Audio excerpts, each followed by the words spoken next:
నిజామాబాద్లో గంజాయి ముఠా బరితెగించింది. కారులో గంజాయి అక్రమ రవాణా చేస్తూ నిర్మలకు చెందిన ముఠా హల్చల్ చేసింది. నిజామాబాద్ శివారులో కారును పట్టుకునేందుకు పోలీసులు ప్రయత్నించారు. ఆ సమయంలో అడ్డు వచ్చిన మహిళా కానిస్టేబుల్ను కారుతో ఢీకొట్టించారు దుండగులు. మహిళా కానిస్టేబుల్ సౌమ్యకు తీవ్ర గాయాలయ్యాయి.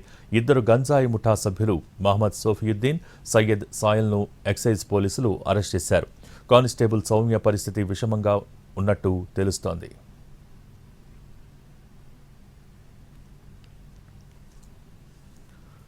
నిజామాబాద్లో గంజాయి ముఠా బరితెగించింది. కారులో గంజాయి అక్రమ రవాణా చేస్తూ నిర్మలకు చెందిన ముఠా హల్చల్ చేసింది.